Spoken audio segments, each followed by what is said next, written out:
Hey guys! In this video I hope to clear up some doubts about the differences between at, in, and on. When somebody asks me where I'm from, I'm often not sure whether they're asking which country I'm from or which state I'm from. There have been moments when I responded, I'm from the United States. And then the person says, yes, I can tell from your accent, but which state are you from? And then other times when I say, I'm from Minnesota, and they say, Venezuela?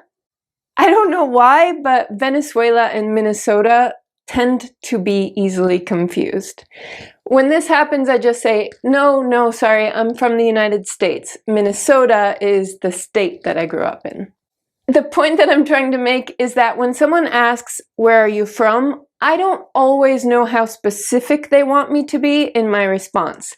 And the same is also true when someone asks, where are you? Because, once again, there's more than one response to that question. I'm at home. Why? I'm here at the door. I've been ringing the doorbell for the past 2 minutes. Oh, I couldn't hear it. I'm outside in the yard. I'll come and let you in. So notice that there was a more general answer, I'm at home, and then a more specific answer, I'm outside in the yard. At home, in the yard. As a rule of thumb, or a general rule, this is how the prepositions at and in work. When giving a general answer, use at, and when giving a more specific answer, use in. At could be a construct. If I say I'm at home, I'm taking for granted that both you and I understand the same meaning of home. This could also be used for I'm at work, I'm at school. At could also be a general area. I'm at the beach. I'm at the park. A building. I'm at the hospital. I'm at a hotel. I'm at the mall. I'm at the gym. At could also be an event. I'm at my sister's graduation party. I'm at the circus. I'm at a Bon Jovi concert. Okay, those are all examples of a general location. But if the person is asking for specifics for whatever reason, then it's likely that you'll be using in. In is used for rooms or specified or designated areas.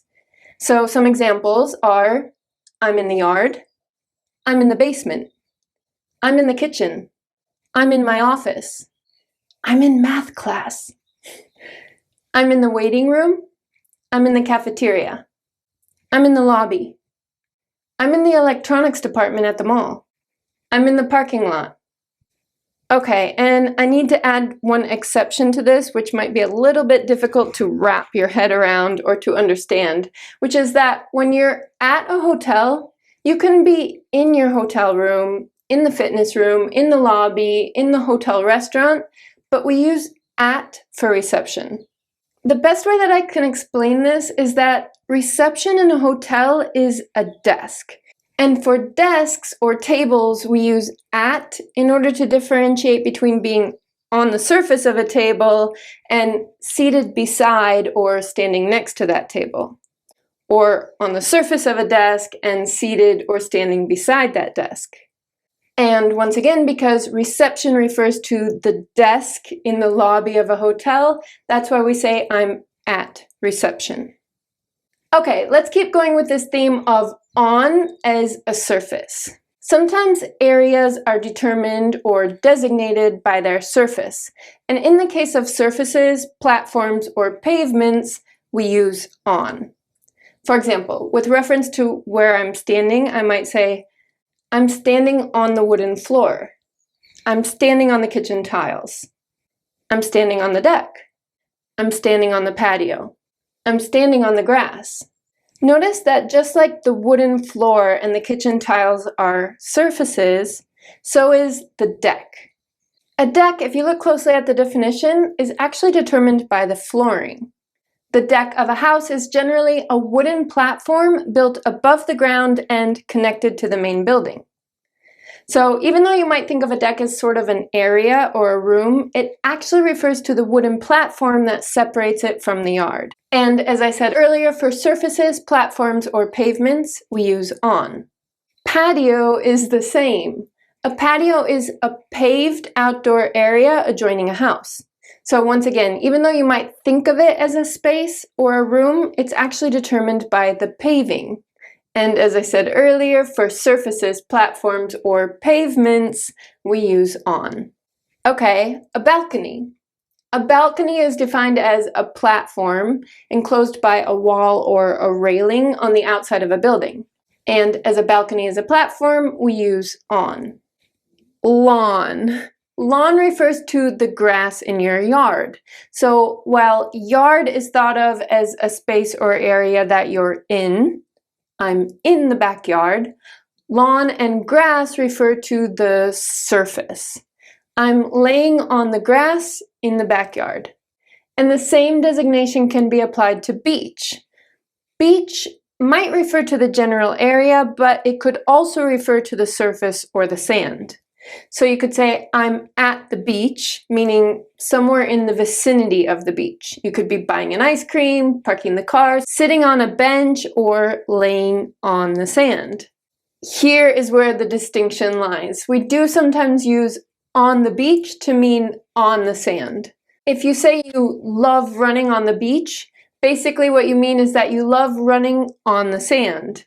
You could also say, I love running at the beach, in which case you mean you love running near the beach, like on the boardwalk or on the sidewalk nearby. If the exact words that you use are, I love running on the beach, then I would assume that you're referring to running on the actual sand. Okay, last bit. As I said before, you can say, I'm at home, but then you can break home down into rooms, which then use in. I'm in my bedroom, I'm in the kitchen, I'm in the attic, or I'm in the basement. But when we refer to floors of a house or a building, we use on, because floors are essentially considered platforms. So you would say, I'm on the first floor, or I'm on the ground floor, I'm on the second floor, I'm on the third floor, etc. This applies to levels as well. I'm on the lower level, I'm on the upper level. If you've been paying close attention, you will have noticed that this does not work for attic or basement. The exact definition of an attic is the space or room inside the roof of a building. Notice that there's no mention of the platform or the floor. An attic is actually designated by the roof above it. And basement, similarly, is defined as the part of a building that is wholly or partly below ground level. Once again, it has nothing to do with the flooring, but rather it's defined by what's above it. Okay guys, I hope this video cleared up a few doubts for all of you. Make sure you practice by adding the phrases here to your notebook and saying them out loud regularly. Not just once, but on a regular basis. See you again soon.